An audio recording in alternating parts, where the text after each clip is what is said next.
몰라도 되는 정보들 디테일은 빼고 양으로 승부하는 정치 TMI 코너입니다. 오마이뉴스 박정호 기자 나왔습니다. 어서 오십시오. 네, 안녕하십니까. 국회 본회의 열렸습니까? 어떻게 됐습니까? 오늘도 안 열렸습니다. 이 문희상 의장이 오후에 입장문을 내서요. 오늘 본회의가 원만하게 진행되지 않을 것으로 판단해서 개의하지 않겠다라고 못을 박았어요. 문희상 의장 오늘 연다고 이야기하지 않았었습니까? 예, 근데 오늘 오전 11시에 여야 3당 원내대표 회동이 잡혀 있었습니다. 예. 근데 심재철 원내대표가 안 왔어요. 그래서 일정 논의가 안 됐고 뭐 다른 원내대표들 오신환 원내대표와 이인영 원내대표가 그냥 좀 기다리다가 나왔는데 이 의사일정이 합의가 안 되니까요. 여야 의사일정이. 그래서 오늘 본회의는 열지 않겠다. 이게 문희상 의장의 입장입니다. 내일 열립니까? 내일 열릴지도 잘 모르겠어요. 그러니까 오늘 문희상 의장이 이렇게 얘기했습니다. 예. 여야 정치권은 조속한 시일 내에 선거법 등 신속 처리 안건에 대해 패스트트랙 법안이죠. 합의해달라. 이렇게 얘기를 했어요. 그러니까 이게 합의가 안 되면 열리지 않을 수도 있다. 이렇게 저희가 예상해 볼 수가 있죠. 예. 4+1 협의체가 어떻게 아직도 합의가 안 된 거죠. 선거 제도에 대해서. 네, 그렇습니다. 특히 원래는 뭐 하루에 한 번씩 실무협의나 원내대표들이 만난다라고 일정 공지가 기자들한테 오는데요. 그것도 없었어요, 그것도. 그러니까 아마 제 생각에는 물밑에서 아니면은 다른 곳에서 모여서 논의는 하고 있을 텐데 공개가 안 됐다. 이건 조금 민주당과 특히 정의당 두 정당 간의 차이가 좀 계속 이어지고 있다. 이렇게 볼 수가 있습니다. 지역구와 비례대표 의석수는 250대 50 정도로 합의가 된 것 같은데. 네. 문제는 이제 연동형 캡, 그리고 석패율 제도. 그렇습니다. 연동형 캡도 정의당에서 받아들일 수 있다. 이런 뉘앙스로 나왔는데 문제는 그러면 석패율 제도입니까? 예, 오늘 아침부터 석패율 제도에 대한 민주당과 정의당의 좀 공방 이런 게 좀 있었는데요. 예. 먼저요, 이해찬 대표가 이 석패율 제도 이게 좀 문제가 있다. 예. 그러니까 왜 그러냐면 석패율 제도는 원래 지역 구도를 완화하기 위해서 어려운 지역에서 정치하시는 분들이 투쟁할 수 있도록 하는 취지다. 원래 그렇게 했죠. 예. 그렇습니다. 그러니까 뭐 영남 지역에서는 민주당 후보들, 예. 호남 지역에서는 한국당 후보들이 예. 좀 이익을 얻을 수 있게 당선될 예. 수 있게 이렇게 예. 지역주의를 완화하는 그런 제도였는데요. 예. 이게 좀 중진들 재보선용으로 악용되는 게 아니냐. 의미가 퇴색된 그런 결과를 가져오기 때문에 저희 당으로선 중진들의 재선 보장용으로 하는 석패율 제도는 결코 받아들일 수 없다. 이렇게 이해찬 대표가 강조했습니다. 그러면서 민주당은 개혁을 하는 것이지 계약을 하려는 게 아니다. 오히려 석패율 제도 관련해 계약되는 것은 결코 수용하지 않겠다라고 강조했고요. 이에 대해서 정의당 심상정 대표가 SNS에 글을 올렸습니다. 이렇게 얘기했어요. 일각에서 최근 석패율제 도입을 두고 심상정 영구 당선 보장용이란 말이 돌고 있다면서 이것은 저와 정의당에 대한 모욕이다라고 주장을 했습니다. 이어서 어떤 경우에도 석패율제를 통해 구제될 생각이 전혀 없고 당당히 지역구민의 선택으로 승부하겠다라고 강조했고요. 이와 함께 심 대표는 정의당은 중진 구제용 석패율제를 요구한 적이 없고 정의당의 3선 이상 중진은 저밖에 없다면서 석패율제가 중진 구제용이 될까 봐 걱정하신다면 중진에게 석패율제가 적용되지 않도록 선거법에 명문화할 것을 제안한다. 이렇게도 얘기했습니다. 어렵네요. 또 어렵습니다. 민주당 입장으로서는 이게 50% 연동형으로 하게 되면은 지역구에서 많이 득표를 하면은 비례대표의 국회의원을 거의 못 배출할 수 있잖아요. 뭐 지금 만약에 그 50석에 다 연동률 50% 적용한다고 치면요. 한 3석, 4석 정도밖에 안 됩니다. 제1정당이 어떻게 그럴 수가 있느냐. 그러면 누가 네. 민주당에 비례를 하려고 오겠느냐. 뭐 그런 거잖아요. 그러니까 뭐 일각에서는 그럼 민주당이 안 가고 차라리 정의당 쪽으로 가는 게 아니냐. 그러니까 전문가 집단이나 뭐 여성이나 사회적 약자들이 예. 민주당으로 안 오고 다른 당으로 할 것이다. 이런 얘기도 나오고 있습니다. 알겠습니다. 어떻게 협의가 될지 좀 보고요. 자유한국당은 오늘도 규탄 대회를 열었는데 일부 지지자들이 국회 본청에 난입을 시도했다고요?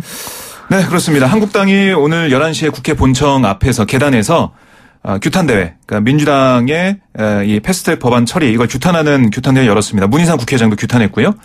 여기에 뭐 생각보다 많은 사람들이 참석했거든요. 예. 뭐 한 손에 태극기도 한 손에 뭐 성조기, 이스라엘기도 뭐 가끔씩 보이기도 했었는데 이렇게 들고 본회의장 그 본청 앞에 모여들었습니다.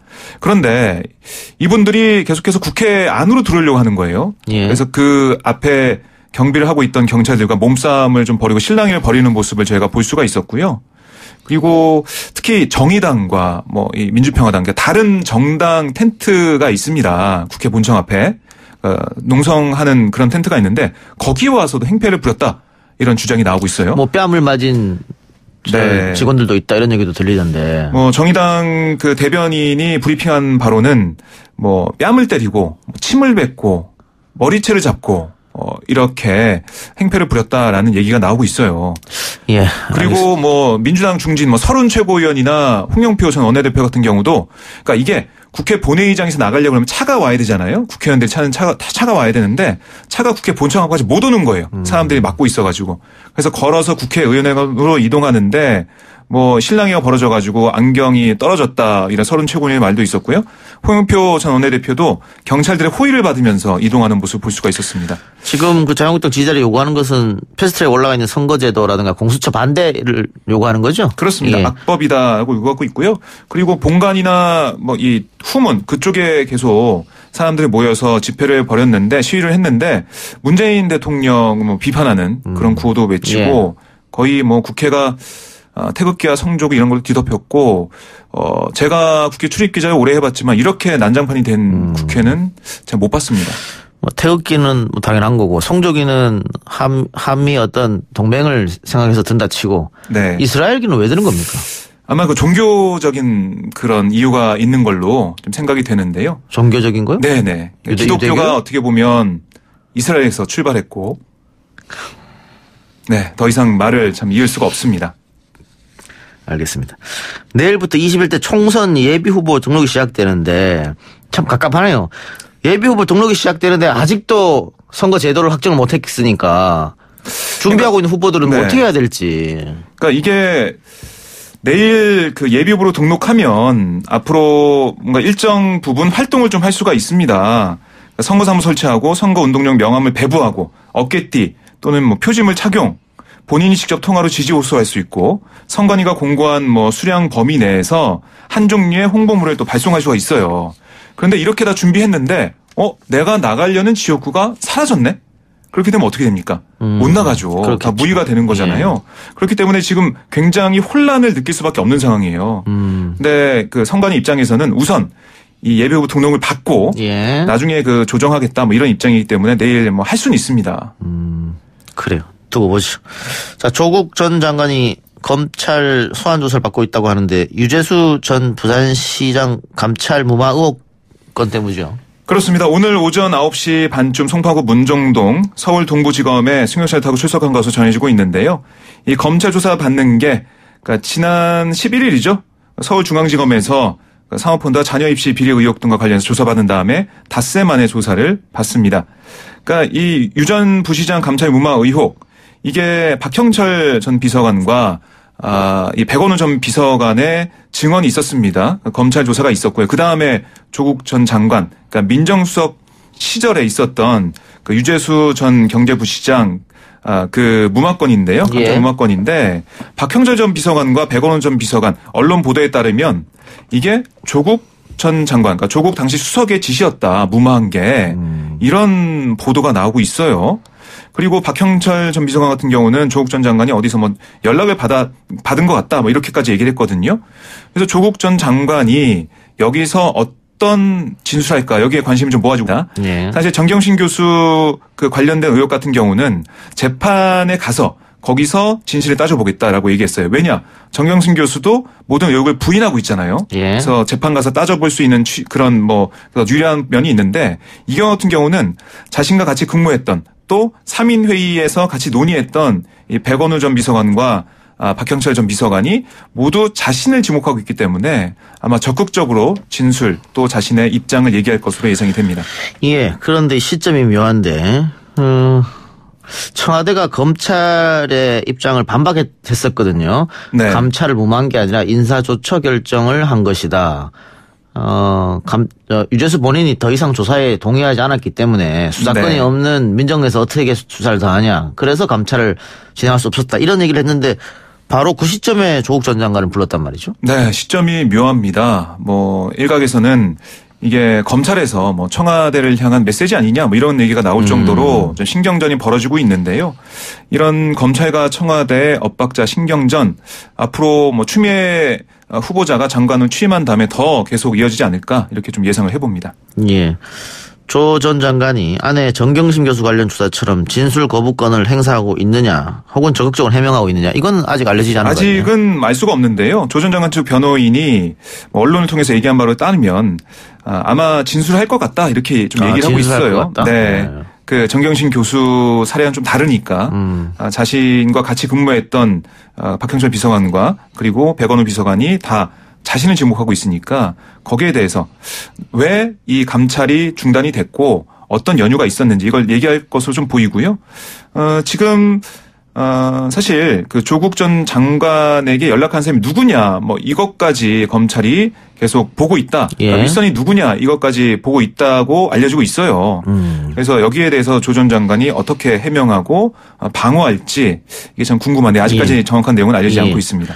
근데 지난번 정경심 교수 관련해서 조국 전 장관이 소환됐을 때는 검찰 조사 들어가자마자 바로 묵비권 행사하고 있다고 그렇습니다. 흘러나왔잖아요. 네. 이번엔 좀 그런 건 안 하고 있네요. 검찰에서. 네, 정경심 교수 같은 경우는 계속해서 자신의 혐의를 부인했기 때문에요.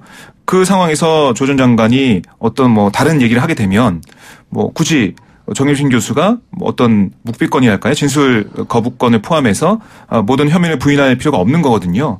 그래서 조국 전 장관이 정경심 교수 같은 그런 경우에는 재판정에 가서 따지겠다. 이런 전략으로 나오고 있습니다. 예. 자, 스티븐 비건 미국 국무부 대북 특별 대표가 방한했는데 한국에 오자마자 북한의 회동을 공식적으로 제안했습니다. 네, 그렇습니다. 오늘 오전에 이도훈 한반도 평화교섭본부장을 만난 다음에 브리핑룸에서 약식 기자회견을 열었는데요. 비건 대표는 북한 카운터파트를 호명하면서 우리는 여기에 있고 당신들은 우리를 어떻게 접촉할지 안다라고 말을 했습니다. 어떻게 접촉할지 안다. 이 부분에 많은 관심이 쏠리는데요. 아마 판문점에서 만나는 것을 염두에 둔 셈법이다. 예. 이렇게 분석이 나오고 있습니다. 그리고 카운터파트를 얘기하지 않았지만 예. 사실상 최선희 외무성 제1부상을 겨냥했다. 예. 이렇게 분석이 되고 있는데 지난번 미 상원 외교위의 국무부 부장관 인준 청문회에서 북한에서 나와 협상해야 할 사람은 최선희 제1부상이다라고 얘기한 적이 있습니다. 예. 이 북한이 새 계산법을 가져오라고 요구하며 자의적으로 설정한 협상의 연말 시한이 코앞으로 다가왔잖아요. 예. 여기에 대해서 서울에서 가까운 곳에 있지 않습니까? 예. 더 직접적인 대화 신호를 발신한 셈입니다. 근데 그리고 예. 비건 국무부 대북 특별 대표가 다음 일정이 일본이란 말이죠. 그렇습니다. 그것도 모레입니까? 모레 일본으로 가는 걸로 알고 있는데. 네네. 그럼 오늘 내일밖에 시간이 없잖아요. 그렇죠. 그러니까 북한에서 예. 응답을 해야 되는데요. 전문가들은 좀 갈리고 있습니다. 연말 끝까지 이제 가기 전에 마지막 기회다. 북미 대화 마지막 기회이기 때문에 어떻게든 북한이 입장을 좀 바꿔서 나올 것이다라는 얘기하는 전문가들이 있고 아니다. 북한이 얘기한 것은 그 새 계산법 플러스 북한에게 어떤 조치를 해줄 건지 구체적인 네. 게 필요하기 때문에 비건 대표의 이 정도의 말로는 협상장에 나오지 않을 것이다. 이렇게 얘기 좀 하고 있습니다. 그런데 보통 이런 거는 뭐 한라인을 통하든가 뭐 이렇게 해서 조용히 처리하는데 네. 공개적으로 이야기했다. 이것은 뭔가 정치적 메시지가 있지 않을까. 우리는 나름대로 노력을 하고 있다. 이런 겁니까? 그렇습니다. 트럼프 대통령 입장에서도 내년 재선도 있고요. 네. 북한이 계속해서 ICBM 관련된 시험을 하는 것으로 보이잖아요. 예. 크리스마스 선물 얘기도 좀 하고 있고요. 그렇기 때문에 트럼프 대통령의 어떻게 보면 대리인으로서 키맨 역할을 하고 있는 비건 대표가 직접적인 제안을 함으로써 전 세계 이목을 좀 집중시키고 북미 간의 대화가 이어지고 있고 조금 더 미국이 적극적으로 입장을 좀 바꿔가면서 노력하고 있다. 이걸 좀 보여주는 것 같아요. 문재인 대통령이 비건 대표를 만났습니다. 어떤 얘기가 오고 갔을까요? 네, 오전 11시부터 35분간 청와대에서 비건 대표를 접견했는데요. 이 자리에서 한반도 비핵화의 항구적인 평화체제 구축을 위한 비건 대표의 노력을 평가하면서 한반도 평화 프로세스의 지속을 위한 노력을 당부했다. 이렇게 청와대가 브리핑을 했습니다. 여기에 대해 비건 대표는 대화 협상을 통해 한반도 비핵화와 평화 구축이라는 역사적 과제를 이루기 위해서 포기하지 않고 최선을 다해 나가겠다. 이렇게 강조를 했습니다. 네, 수출 규제 얘기해 봅시다. 일본의 한국에 대한 수출 규제 문제를 논의하기 위한 한일 국장급 정책 대회가 3년 만에 도쿄에서 열렸는데 지난번하고 분위기는 달라졌다. 네. 이런 보도가 나오던데 뭐 아직 알맹이는 없죠? 그렇습니다. 아직 뭐 정확한 협상 결과는 나오지 않고 있는데요. 분위기가 달랐다는 거예요. 예. 그러니까 지난 7월 과장급 실무회의 이때는 좀 살벌했다고 하거든요. 예. 그러니까 7월 4일에 단행한 반도체 디스플레이 핵심 소재 세계 품목의 수출 규제 직후 뭐 같은 달 12일에 일본 경상성에서 열린 한일 통상 당국 간 과장급 실무회의 이때는 창고처럼 보이는 곳에서 모여가지고 예. 참 앉아서 맞이하고 네, 그런 모습을 좀 보였는데 이건 좀 달랐다고 합니다. 일본 측 대표단이 회의 시작 6분 전에 입장에서 서서 한국 측 대표단을 기다렸고요. 수석 대표인 이다 부장은 잠시 회의실 밖에 서 있다가 한국 측 대표단 입장 직전에 회의실로 들어와서 한국 측을 맞이하는 모습을 보였고 뭐 회의장 입구에서 가볍게 웃으면서 악수도 하고 굿모닝이라는 짧은 인사도 주고받았다고 합니다. 뭐 이렇게 분위기는 좀 좋은데 내용이 어떻게 될지 일본의 참 어떻게 보면 그동안 수출 규제를 자신들이 함으로 인해서 그동안 입은 피해가 얼마나 크고 얼마나 어려움을 겪고 있는지 이번 국장급 회의 시작 전에 있었던 이 모습만 봐도 알 수 있을 것으로 보입니다. 조금 기대해 봅시다. 강경화 장관은 모태기 일본 외무상을 만났네요. 네, 그렇습니다. 외교부에 따르면 강경화 외교부 장관이 어제 저녁에 아셈 아시아 유럽 정상회의 외교장관회의 만찬 계기로 모태기 도시미스 일본 외무상과 약 10분간 환담을 했는데요. 이 환담에서 강 장관은 도쿄 한일 수출당국 정책대화 개최를 환영하면서 이번 대화가 일본 수출 규제에 조속한 철회로 이뤄질 필요가 있다라고 말을 했습니다. 또 강 장관과 모태기 외무상은 북한 핵 문제와 관련해서 외교당국 간 긴밀히 소통해 나간다는데 의견을 같이 했다라고 알려졌고요. 강 장관과 모태기 외무상은 아울러 오는 24일 중국 청도에서 열리는 한중일 정상회의 이걸 계기로 한일 정상회담을 개최하는 방안에 대해서도 계속 조율해 나가기로 했습니다.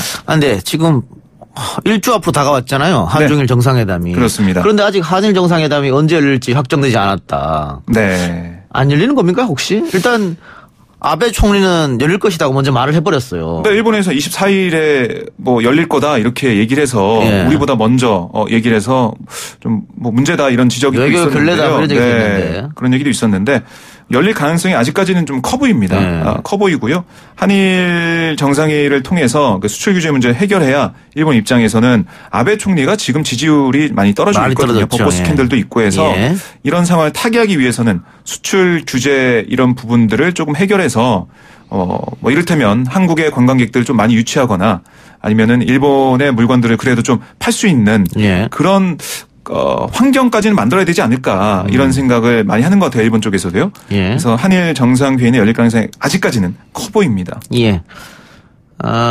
날짜만 잡으면 된다. 뭐 이런 얘기도 들리긴 합니다만 아직 공식적인 발표는 나지 않았습니다. 네, 그렇습니다. 양국 언론에서는 한일 정상회담이 있을 것이다라는 얘기했는데 확정될 날짜는 언제일지요. 좀 지켜보고요. 오늘 정부가 급작스럽게 또 부동산 대책을 내놨는데 크게 한 가지로 이야기하면은 대출을 더 조이겠다 이런 것 같아요. 그리고 그렇습니다. 다주택자는 집을 팔아라 이거 같은데 그렇게 되자 청와대 안에 있는 사람들도 다주택자들이 많다. 그리고 문재인 정부 들어서 상당한 부동산 시세 차익을 얻었다.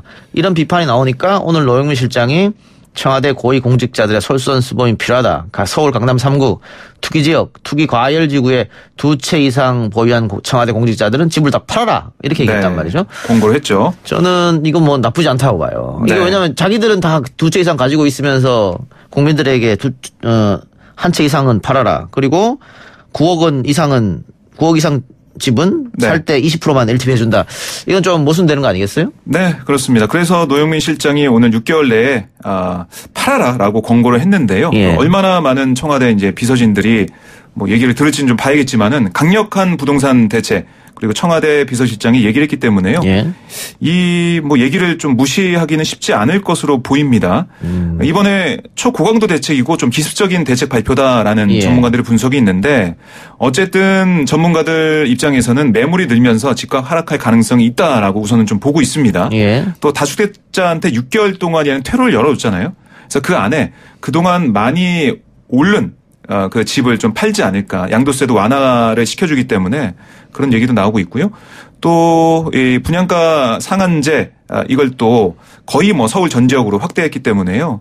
이 시그널을 부동산 시장에 확실히 줄 수 있는 대책이 되지 않을까 이런 분석이 좀 다수 나오고 있습니다. 그리고 얼마 전 경실련에서 청와대 전현직 공직자 76명 중 아파트와 오피스텔 보유 현황을 신고한 65명의 부동산 가격 변동을 조사한 결과 문재인 정부 출범 이후에 평균 3억 2천만 원이 늘었다. 이런 얘기를 해서 또 청와대에서는 그 전체를 일반화하면 안 된다. 또 반박해서 논란이 좀 있었지 않습니까? 아마 그런 것도 신경을 쓰고 이번에 이런 발표를 하지 않았나 싶은데. 네, 지금 보니까 청와대에 다주택자가 11명 있네요. 네. 그러니까 강남 상부는 해당 지역에 2채 이상 집을 보유한 대상자가 11명입니다. 공고사항이니까 뭐 안 따라도 상관없습니다만. 비서실장이 이렇게 얘기했으면은 글쎄 굉장히 부담은 되겠네요. 그러니까 누가 팔았고 누가 안 팔았는지 이게 계속 추적이 되기 때문에요. 예. 왜냐하면 공직자 재산 신고하면 다 드러나지 않습니까? 예. 만약에 계속 청와대에서 근무를 한다면 그리고 공직에 있는다면 이걸 안 따르긴 쉽지 않아 보입니다. 알겠습니다. 박정호 기자 이야기 오늘 여기까지 듣겠습니다. 수고하셨습니다. 네, 고맙습니다.